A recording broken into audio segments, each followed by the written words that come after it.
Vera Kadaeva, croyante de Moscou, a écrit ce qui suit lors de la tentative du coup d'État contre l'ancien président soviétique Mikhail Gorbatchev. À 8 heures, on a informé de ce qui s'était produit la nuit précédente. Ma première pensée fut « Seigneur, comme nous avons peu fait pour toi !» Le désir de parler aux gens de Christ a surgi en moi. Une prière a retenti dans mon cœur. « Seigneur, enseigne-moi à faire ta volonté. » Pendant la journée, j'ai vu des chars et des voitures blindées dans les rues de Moscou. La ville était en furie et agitée. Des masses de gens marchaient vers l'édifice du Parlement russe. Pendant le service du soir, l'église a célébré la transfiguration de notre Seigneur. Assise dans l'église, j'éprouvais un malaise. Étant donné qu'il se pourrait que ce soit ma dernière chance, j'ai décidé de prendre des évangiles, des magazines et des brochures et de parler aux gens de Christ. La place Manesnaya était remplie de gens, des visiteurs, des étrangers et des enfants. Sur la place, il y avait des chars, des voitures blindées et un cercle de soldats armés de mitraillettes. J'ai eu l'idée de prendre les évangiles en main et de m'approcher des chars en franchissant le cercle de soldats. Personne n'a même fait attention à moi. J'ai remis les évangiles aux soldats. Des soldats et des officiers de la milice encerclant la place sont descendus de leurs chars pour s'approcher de moi. Je n'ai vu que leurs visages et leurs mains. Je les revois encore devant moi. Un soldat m'a dit « Donnez-moi aussi le livre qui parle de Dieu ». Sur le boulevard Tversky, tout un groupe de chars s'est arrêté. Nous sommes descendus de voiture et avons commencé à distribuer des évangiles aux soldats en ne cessant de répéter « Tu ne tueras point ». L'impact de ces paroles était comme un choc électrique. Les soldats frémissaient en entendant la parole de Dieu. Les yeux d'un soldat ont même commencé à larmoyer. À midi, nous sommes arrivés dans l'édifice du Parlement russe. Là, les défenseurs du Parlement sont restés un 3e jour. Il pleuvait beaucoup. Nous marchions dans les flaques d'eau et dans la boue, évangiles en main, les distribuant parmi les soldats, affectés aux chars qui étaient du côté du président Yeltsin. J'ai commencé à traverser la place qui s'appelle maintenant la place de la Russie libre pour me diriger vers les barricades dressées sur l'avenue Kalinine. La partie réservée aux piétons avait été complètement creusée par des bulldozers. On avait empilé des morceaux de béton armé et de métal de toutes sortes. Des barricades faites de tramways et de camions renversés sur le côté bloquaient les routes. Des personnes s'étaient abritées de la pluie dans les tramways. Derrière les tramways, il y avait une barrière constituée de gens côte à côte qui se tenaient par la main. Derrière eux, des chars et des voitures blindées bloquaient l'avenue. Personne ne pouvait franchir la barricade ni d'un côté ni de l'autre. Je leur ai demandé de me laisser passer pour distribuer des évangiles parmi les soldats. Dans mes mains, je tenais un évangile qui arborait la croix sur la couverture. Ils m'ont laissé passer et je me suis faufilée entre les chars. Un soldat s'est approché de moi en courant. Je lui ai dit « Frère, prends un évangile ». Il m'a regardé les yeux grands ouverts. « Vraiment ?» Il l'a saisi dans ses mains sales et l'a fourré dans son manteau. Puis, après coup, il m'a dit « Donne-m'en 3 autres pour des amis ». Ainsi, en donnant des évangiles, j'ai pu me rendre de l'autre côté des barricades. Je n'éprouvais aucune crainte, j'avais l'impression de planer. J'éprouvais une grande joie parce que je portais la parole de Dieu, qui est la puissance de Dieu pour le salut de quiconque croit. Avec l'Évangile, nous avons pu traverser les barricades. La parole de Dieu n'est pas limitée. La parole de Dieu n'est pas limitée parce que c'est une arme puissante en vertu de Dieu, une arme spirituelle efficace. Paul l'appelle l'épée de l'esprit. Le terme grec qu'il utilise désigne une dague mesurant entre 15 et 25 cm de long. Le soldat la portait dans une gaine ou un fourreau sur le côté et s'en servait dans les corps à corps. L'épée de l'esprit n'est donc pas une épée à 2 tranchants qu'on fait tournoyer dans l'espoir de faire quelques dommages. Elle est acérée. Elle doit frapper un point vulnérable, sinon elle n'est pas efficace. Ses caractéristiques. Au verset 17, Paul définit l'épée de l'esprit comme la parole de Dieu. Cela signifie que nous avons une épée divine dotée de certaines caractéristiques. Quelles sont-elles ? Premièrement, la parole de Dieu est infaillible. La Bible est totalement dépourvue d'erreurs. Elle n'a ni défaut ni imperfection parce qu'elle a été écrite par Dieu, dont le caractère est parfait. Selon le psaume 19 au verset 8, la loi de l'Éternel est parfaite. La Bible est également inhérente. Elle ne contient aucune erreur quant aux faits, aucune erreur historique, aucun impair scientifique et aucune illusion spirituelle. Elle est parfaite jusqu'au moindre iota. Selon Proverbes chapitre 30 verset 5, toute parole de Dieu est éprouvée. Cela signifie que chaque mot est pur et vrai. La Bible est le seul livre qui ne commette jamais d'erreur. Tout ce qu'elle dit est la vérité. La Bible nous dit la stricte vérité sur la vie et la mort, le temps et l'éternité, le ciel et l'enfer, le bien et le mal, les hommes et les femmes, les vieux et les jeunes. Elle dit la vérité au sujet des enfants, de la société et de chaque relation entre Dieu et l'homme et l'homme et la nature. Elle est la vérité au sujet de tout ce qui est nécessaire. Une autre caractéristique de la parole, c'est le fait qu'elle est complète. Rien ne doit y être ajouté ou en être ôté. De nos jours, certains prétendent recevoir d'autres révélations, mais en ajoutant à la parole, ils sous-entendent directement ou indirectement qu'elle n'est pas complète. Proverbe chapitre 30 verset 6 leur dit ceci: « N'ajoute rien à ces paroles, de peur qu'ils ne te reprennent et que tu ne sois trouvé menteur. » De plus, la parole de Dieu fait autorité. En qualité d'auteur divin de la Bible, Dieu est l'autorité suprême. Ésaïe dit « Cieux, écoutez, terre, prête l'oreille, car l'Éternel parle. » Quand Dieu parle, nous devrions l'écouter. Étant donné que la parole de Dieu fait autorité, nous devons y obéir. Christ dit « Vous êtes mes amis si vous faites ce que je vous commande. » L'obéissance est une marque d'un vrai disciple de Christ. En Galates chapitre 3 verset 10, Paul dit « Maudit est quiconque n'observe pas tout ce qui est écrit dans le livre de la loi et ne la met pas en pratique. » La parole de Dieu est également suffisante. En 2 Timothée chapitre 3 versets 16 et 17, Paul dit « Toute écriture est inspirée de Dieu et utile pour enseigner, pour convaincre, pour corriger, pour instruire dans la justice, afin que l'homme de Dieu soit accompli et propre à toute bonne œuvre. » La parole instruit les croyants de ce qui est bien, les corrige quand ils font le mal et leur enseigne à marcher dans la bonne voie. Elle les rend propres à toute bonne œuvre. Elle est tout à fait suffisante. Aucune autre source de vérité spirituelle n'est nécessaire. Une autre caractéristique de la parole, c'est son efficacité. Quand la Bible parle, les choses arrivent. La parole transforme des vies. En Ésaïe chapitre 55 verset 11, l'Éternel fait la promesse suivante. « Ainsi en est-il de ma parole. Elle ne retourne point à moi sans effet, sans avoir exécuté ma volonté et accompli mes desseins. » Et encore une autre caractéristique de la parole de Dieu, c'est qu'elle est déterminante. La réaction d'une personne à la parole révèle sa relation avec Dieu. Jésus a dit à un auditoire rebelle, « Celui qui est de Dieu écoute les paroles de Dieu. Vous n'écoutez pas parce que vous n'êtes pas de Dieu. » Si l'obéissance à la parole de Dieu caractérise votre vie, ce fait révèle que vous appartenez à Dieu. À l'inverse, si vous désobéissez continuellement à la parole de Dieu, cela prouve que vous ne lui appartenez pas. Dans ce sens, la Bible détermine la destinée éternelle d'une personne et sa relation avec Dieu. Lorsque vous combattez Satan et son armée, vous pouvez compter sur le caractère divin de votre épée. On a dit à juste titre que la Bible est un dépôt d'armes célestes, un laboratoire de médicaments infaillibles, une mine de richesses inépuisable, un guide de toutes les routes, une carte de tous les océans, un remède à toutes les maladies et un baume pour toutes les blessures. La parole de Dieu est une arme puissante en vertu de Dieu. Si vous ne l'utilisez pas sur le champ de bataille, vous ne tarderez pas à être mis hors de combat. Son invincibilité. La parole de Dieu est décrite comme l'épée de l'esprit. Cette expression peut être rendue par l'adjectif spirituel. L'épée est spirituelle au sens où les armes avec lesquelles nous combattons ne sont pas charnelles. Pour combattre la méchanceté spirituelle, il faut des armes spirituelles. Toutes nos armes, la ceinture, la cuirasse, les chaussures, le bouclier et le casque sont spirituelles. Cette expression peut aussi vouloir dire que c'est une épée qui est donnée par l'Esprit.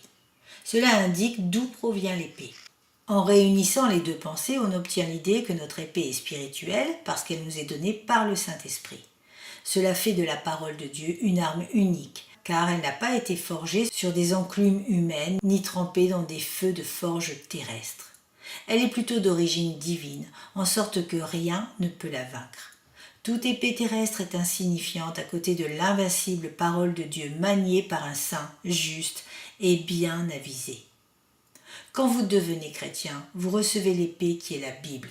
Un incroyant peut aussi avoir la Bible, mais il n'a pas en lui celui qui enseigne la vérité, le Saint-Esprit, qui donne son sens à la Bible. C'est pour cela qu'il ne comprend pas les choses de Dieu.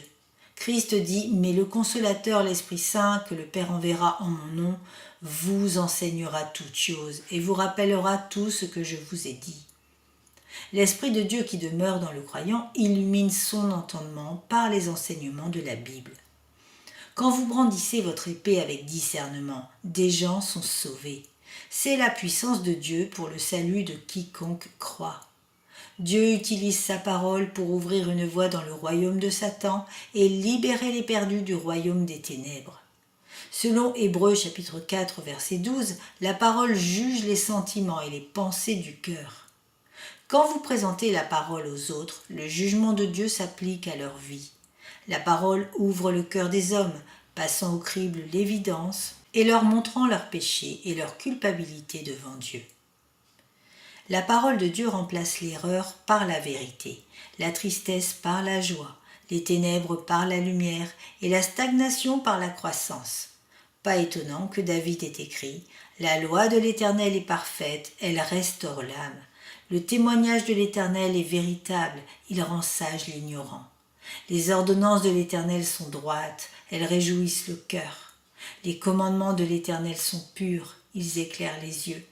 La crainte de l'Éternel est pure, elle subsiste à toujours. Les jugements de l'Éternel sont vrais, ils sont tous justes. Ils sont plus précieux que l'or, que beaucoup d'or fin. Ils sont plus doux que le miel, que celui qui coule des rayons. Ton serviteur aussi en reçoit l'instruction. Pour qu'il les observe, la récompense est grande. Cette arme unique, qu'est l'épée de l'esprit, peut servir à la fois d'arme défensive et d'arme offensive sur le champ de bataille. Son usage défensif. En utilisant correctement la parole de Dieu, vous pouvez parer les coups de Satan et vous défendre, quel que soit l'angle d'où provient son attaque. Apparemment, les partisans du mouvement du combat spirituel ne croient pas que la parole de Dieu soit toujours suffisante pour parer les coups de Satan. Dans leurs efforts pour aider des soi-disant croyants, ils prétendent exorciser des démons en engageant de longues et étranges conversations avec eux. Les séances de délivrance peuvent durer de quelques minutes à plusieurs semaines, et parfois les démons reviennent. Souvent le libérateur doit répéter ses questions ou ses ordres parce que les démons ne veulent ni coopérer ni obéir. L'extrait suivant est tiré d'une des nombreuses séances qu'un professeur a eues avec Dottie, une soi-disant croyante. Soudain, au milieu de la séance, lorsque nous parlions de leurs démons, ils se sont manifestés. Ils ne vous aiment pas parce que vous en dites trop. Et vous parlez trop, et trop de gens sont convaincus. Trop de gens sont convaincus de quoi, répliquai-je. Nous sommes en guerre contre vous depuis sacrément trop longtemps, et nous en avons marre. Qui est nous demandai-je. Que veux-tu dire, nous? Tu sais qui je suis. Le ton était celui de la colère. Quel est ton nom demandai-je. Ah, ça suffit, dit le démon sur un ton dégoûté. Quel est ton nom insistai-je. Tu connais mon nom, tu m'as nommé. Tu m'as nommé la dernière fois que j'étais ici. Tu m'as nommé. Alors rends-moi mon nom. Non, toi, dis-moi ton nom, insistai-je. Ah, tais-toi, Fut la réponse pas trop polie. Tu es sous l'autorité de Jésus-Christ. Tu dois le respecter ainsi que ses serviteurs. Je veux que tu confesses maintenant que tu vas partir aujourd'hui. Je t'ordonne de partir par l'autorité de Christ. Je la tuerai d'abord, Répéta-t-il 3 fois. et tu ne peux pas m'en empêcher. Oui, je le peux. Je t'interdis de le faire, Comment? demanda-t-il pour gagner du temps. Jésus te l'interdit. Tu ne peux pas faire ça, protesta-t-il. Pouvez-vous imaginer un récit aussi bizarre que celui-là dans les évangiles ? Le besoin véritable de Dottie n'était pas celui d'une bonne technique de délivrance. La présence de démons en elle attestait plutôt son besoin de repentance et de salut. Au lieu d'engager une conversation avec les démons, le professeur aurait dû parler avec Dottie elle-même en utilisant l'épée de l'esprit, la parole de Dieu. Les adeptes du mouvement du combat spirituel citent Matthieu 12, 29 pour tenter d'appuyer ce qu'ils font. Dans ce verset, Christ dit « Comment quelqu'un peut-il entrer dans la maison d'un homme fort et piller ses biens sans avoir auparavant lié cet homme fort ?» Mais Christ n'était pas en train d'établir un principe que les croyants devraient suivre pour chasser des démons. Il décrivait simplement sa propre puissance par rapport à Satan, parce que les chefs religieux venaient tout juste d'attribuer son activité surnaturelle à une alliance avec Satan. Dans un sens, Christ a lié l'homme fort. Christ est un ennemi vaincu. Il n'a plus de puissance sur nous. Pourtant, la défaite finale de Satan est encore à venir. Ainsi, Apocalypse chapitre 20, versets 1 à 3 stipule clairement que Satan sera lié pendant le règne terrestre de Christ. Lorsque ce temps sera venu, c'est un seul ange qui s'en chargera, pas des croyants. Plus tard, Satan sera jeté dans les temps de feu pour toujours. D'ici là, toutefois, il est en cavale, rôdant comme un lion rugissant, cherchant qui il dévorera. Notre tâche ne consiste pas à lier Satan. Nous sommes uniquement exhortés à lui résister. Si nous le faisons, il fuira. Un autre verset souvent mal appliqué par le mouvement du combat spirituel est Matthieu chapitre 16, verset 19, où Jésus dit « Je te donnerai les clés du royaume des cieux. Ce que tu lieras sur la terre sera lié dans les cieux, et ce que tu délieras sur la terre sera délié dans les cieux. » Dans son contexte, ce verset parle de l'approbation, liée, ou la désapprobation, déliée, des actions des autres, pas du fait de lier des démons. Christ parle de discipline au sein de l'Église, pas d'une guerre aux démons. Dans mon commentaire, j'ai expliqué le sens de ce verset comme suit. Peu de temps après sa résurrection, Jésus a dit aux disciples « Ceux à qui vous pardonnerez les péchés, ils leur seront pardonnés, et ceux à qui vous les retiendrez, ils leur seront retenus. » Il a ensuite dit à l'Église entière ce qu'il avait dit plus tôt à Pierre et aux autres apôtres.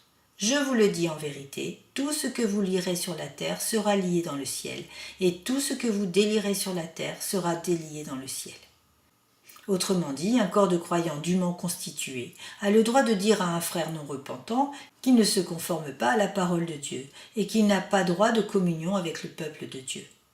Les chrétiens ont ce genre d'autorité parce qu'ils ont la vérité de la parole de Dieu, qui fait autorité, et par laquelle ils peuvent juger de tout. Les chrétiens peuvent déclarer avec autorité ce qui est acceptable pour Dieu ou interdit par lui parce qu'ils ont sa parole.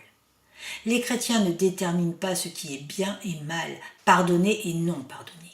Ils reconnaissent et proclament plutôt, sur la base de la parole de Dieu, ce que Dieu a déjà déterminé comme bien ou mal, pardonné ou non pardonné.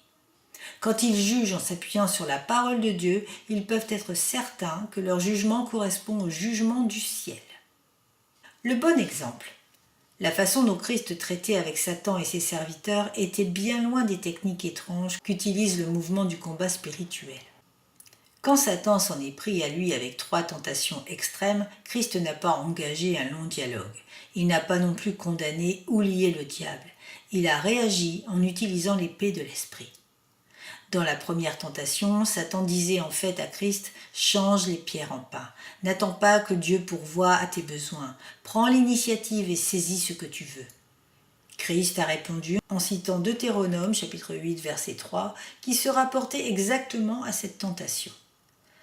Dans la deuxième tentation, Satan disait en fait « Jette-toi en bas du temple et laisse Dieu t'attraper. » Satan pressait Christ d'éprouver la promesse de Dieu.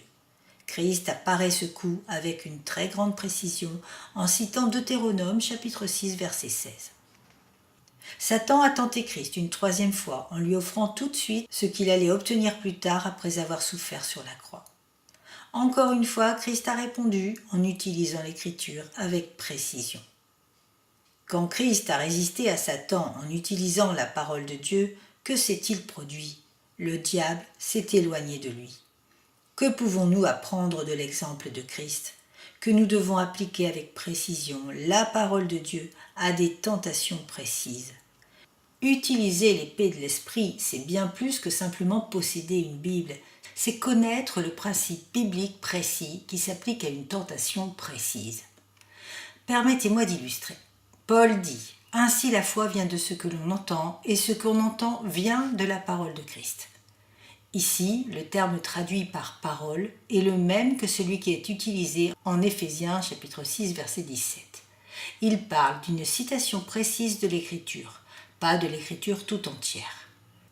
La foi qui sauve ne vient pas du fait d'entendre n'importe quelle partie de la parole.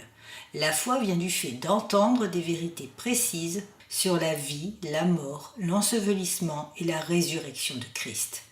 Elle vient lorsque nous entendons des propos précis qui nous convainquent de notre péché personnel et de notre besoin.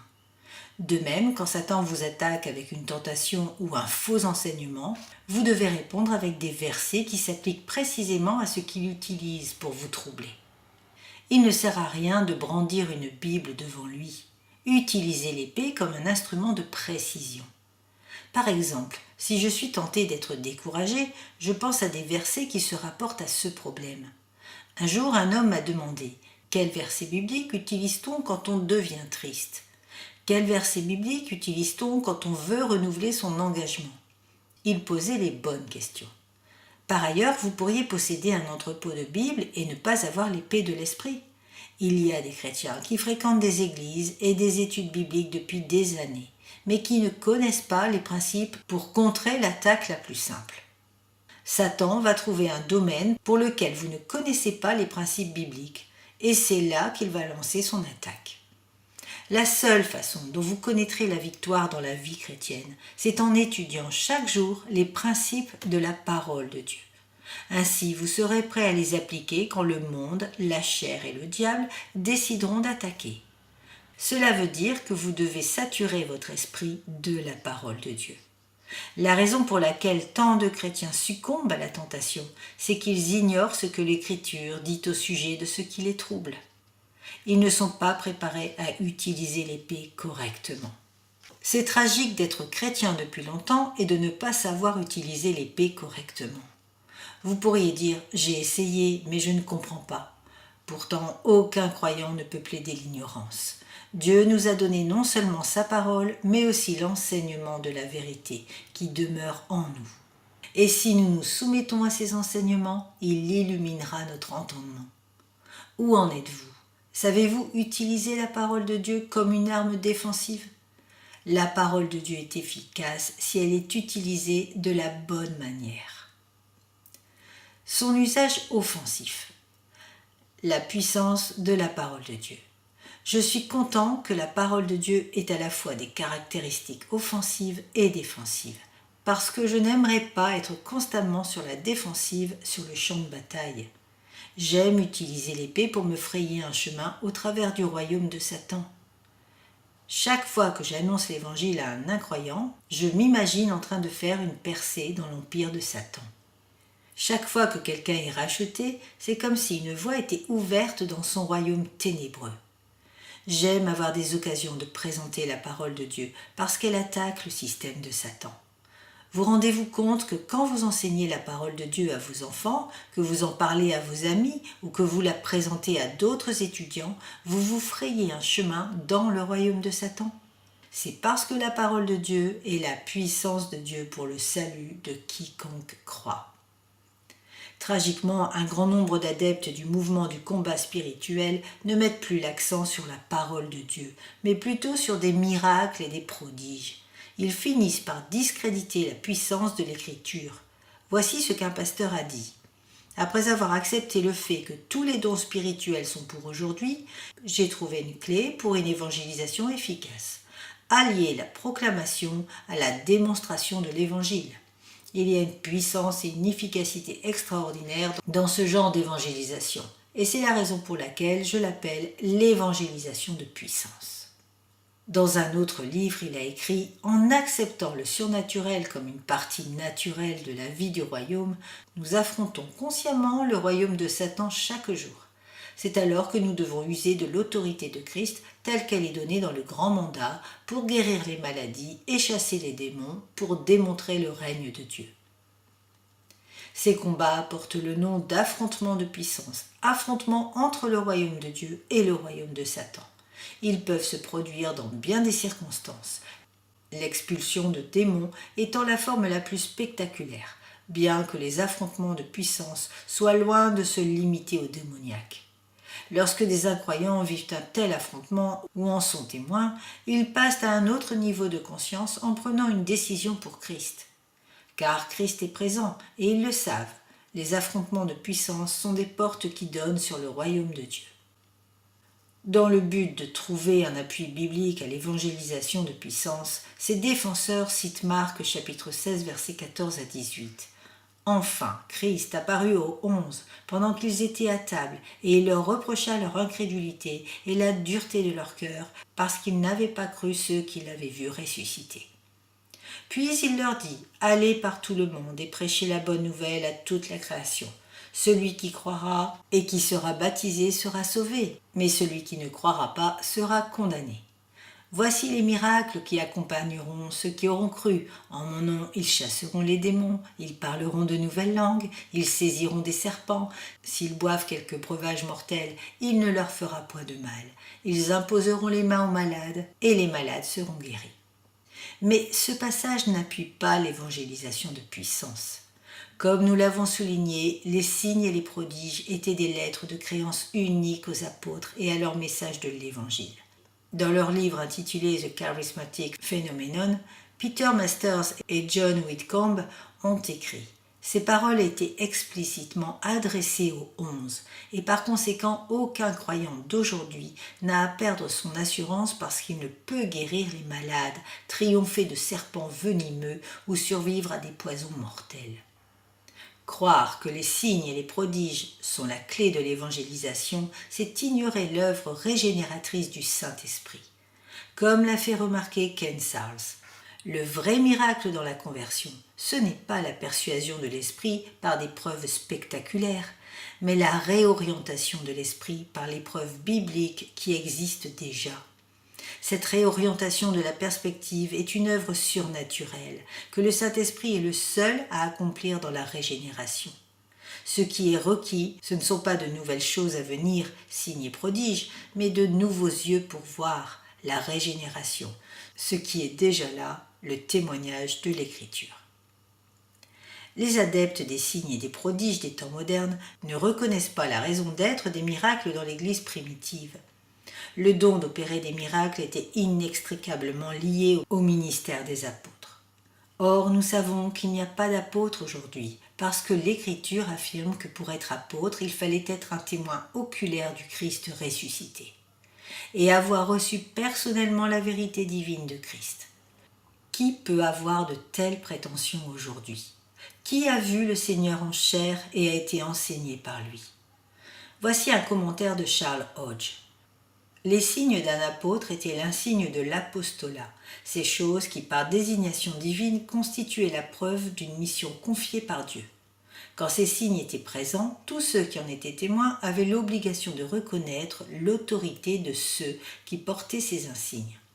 Quand ils étaient présents, c'était d'une part un sacrilège de prétendre à l'apostolat, et d'autre part un acte d'apostasie que de prétendre le posséder. Reconnaître les prétentions de ceux qui se disaient apôtres et qui ne l'étaient pas, c'était et c'est se détourner de Dieu et se tourner vers la créature, recevoir comme divin ce qui était en fait humain ou satanique. Paul dit que l'Église est édifiée sur le fondement des apôtres et des prophètes, Jésus-Christ lui-même étant la pierre angulaire. Prétendre que les croyants d'aujourd'hui exercent la même autorité apostolique, c'est tenter de reconstruire l'Église et d'établir à nouveau le fondement que Christ a déjà établi une fois pour toutes. En outre, les affrontements de puissance ne sont pas des portes qui donnent sur le royaume de Dieu. L'Écriture enseigne exactement le contraire. En Matthieu 11:20 par exemple, il est écrit que Christ se mit à faire des reproches aux villes dans lesquelles avaient eu lieu la plupart de ses miracles, parce qu'elles ne s'étaient pas repenties. Plus tard, certains chefs religieux incrédules ont demandé à Christ de leur donner un signe. Mais voici ce qu'il a répliqué. Une génération méchante et adultère demande un miracle. Il ne lui sera donné d'autre miracle que celui du prophète Jonas. Lorsque Christ était pendu à la croix, les chefs religieux désiraient encore un signe et disaient en se moquant, si les rois d'Israël, qu'ils descendent de la croix et nous croirons en lui. Tu parles. Si une personne fait la sourde oreille à la parole de Dieu, aucun miracle ne l'amènera à croire en Dieu. C'est le message que Dieu utilise dans la conversion, pas le miracle. Quel est le plan de Dieu en matière de combat offensif ? Pas l'évangélisation de puissance, mais la puissance de la parole de Dieu, utilisée avec une grande précision. L'efficacité de la parole de Dieu. Satan est bien plus conscient de l'efficacité de la parole de Dieu que beaucoup d'adeptes du mouvement du combat spirituel. Le diable fait tout ce qu'il peut pour annuler les efforts de ceux qui présentent l'évangile aux perdus. C'est ce que Christ voulait faire ressortir dans la parabole du semeur et de la semence. Un semeur sortit pour semer. Comme il semait, une partie de la semence tomba le long du chemin. Les oiseaux vinrent et la mangèrent. Une autre partie tomba dans les endroits pierreux où elle n'avait pas beaucoup de terre. Elle leva aussitôt parce qu'elle ne trouva pas un sol profond. Mais quand le soleil parut, elle fut brûlée et sécha, faute de racines. Une autre partie tomba parmi les épines. Les épines montèrent et l'étouffèrent. Une autre partie tomba dans la bonne terre. Elle donna du fruit, un grain 100, un autre 60, un autre 30. Dans les versets 18 à 23, Jésus explique le sens de cette parabole. Le semeur, c'est quiconque proclame la parole de Dieu. La semence, c'est la parole de Dieu. Quand vous semez la semence, vous utilisez votre épée. Au verset 8, Jésus dit que lorsque la semence trouve une bonne terre, quand la semence trouve un cœur réceptif, elle porte du fruit. Satan sait que la parole de Dieu peut porter du fruit, alors il s'affaire à tenter de s'assurer qu'il n'en sera pas ainsi. Comment ? Entre autres en attaquant par des démons. Au verset 4, Jésus dit que les oiseaux dévorent la semence qui est tombée le long du chemin. Il est question ici d'armées démoniaques de Satan. Elles arrivent à emporter la parole, de sorte qu'on oublie ce qu'on a entendu. Vous vous rappelez peut-être que vous avez parlé à quelqu'un de la parole, mais quand vous revoyez cette personne, c'est comme si vous ne lui en aviez jamais parlé. Satan a enlevé la parole de son esprit. Satan attaque aussi par les tribulations. Au verset 5, Jésus dit qu'une partie de la semence est tombée dans les endroits pierreux. Elle a poussé pendant un court laps de temps, mais elle n'avait pas beaucoup de terre. Dès que le soleil s'est levé, il a brûlé la plante parce qu'elle n'avait pas de racines, et elle a séché. Elle ne pouvait pas supporter la chaleur. Vous connaissez peut-être quelqu'un qui a réagi positivement à votre présentation de l'Évangile, mais quand les épreuves sont venues, il a dit « Dieu, tu n'es pas si bon après tout ». Puis vous l'avez vu s'éloigner de la vérité sous la pression de la persécution ou des tribulations. Quel autre moyen Satan utilise-t-il ? La mondanité. Au verset 7, Jésus dit qu'une partie de la semence est tombée parmi les épines qui ont monté et l'ont étouffée. Il s'agit ici de personnes qui croient pour un peu de temps, mais qui ne sont pas prêtes à dire non au système. Étant donné qu'elles veulent le monde, elles s'éloignent de la parole. Satan s'affaire à tordre la perspective que les gens ont du monde, en les persécutant ou en emportant la parole pour qu'ils ne s'en souviennent pas. Il veut mettre fin au semail parce qu'il sait que la semence va produire du fruit dans la bonne terre. Si je ne croyais pas que la parole de Dieu engendre du fruit, je cesserais de prêcher et je ferais autre chose. C'est rassurant de savoir que lorsque nous présentons la parole de Dieu, elle accomplit toujours ce qu'elle doit accomplir. Quelle est la bonne façon d'utiliser la parole de Dieu ? Voici l'illustration qui me vient à l'esprit. Une personne décrivait 3 choses qu'elle avait vues dans un jardin parmi les plantes et les fleurs. La première chose était un papillon qui se posa sur une fleur magnifique. Il y resta 1 ou 2 secondes, puis alla se poser sur une autre fleur, voyant et touchant des fleurs tout aussi nombreuses que magnifiques, mais n'en retirant aucun avantage. Puis elle vit un botaniste muni d'un grand cahier et d'un microscope. Il passa du temps au-dessus de chaque fleur et de chaque plante, prenant des notes copieuses sur chacune d'entre elles. Mais quand il eut terminé, sa connaissance était enfermée dans son cahier. Lui-même, il ne lui restait pas grand-chose. Enfin, une abeille fit son apparition. Elle entra dans une fleur, puis dans une autre, passant du temps dans chacune, et en émergeant chargée de pollen. Elle y entrait vide et en ressortait chargée. Il y a ceux qui lisent la Bible en voltigeant d'un passage préféré à un autre, mais qui retirent très peu de leur lecture. D'autres étudient réellement et prennent des notes, mais n'appliquent pas les enseignements de l'Écriture. D'autres encore, comme l'abeille, passent du temps dans la parole, la lisant, la marquant et prenant le temps de l'assimiler et de l'appliquer. Leur esprit est rempli de sagesse et leur vie de douceur céleste. Et vous, êtes-vous un papillon, voltigeant d'une classe à l'autre, d'une étude biblique à l'autre, d'un séminaire à l'autre, d'un livre à l'autre, battant de vos jolies ailes, mais n'étant jamais transformé? Êtes-vous un botaniste possédant assez de cahiers de notes pour faire couler un petit navire de guerre? Ou êtes-vous une abeille entrant vide et sortant chargée, transformant votre connaissance en ce miel qui adoucit la vie?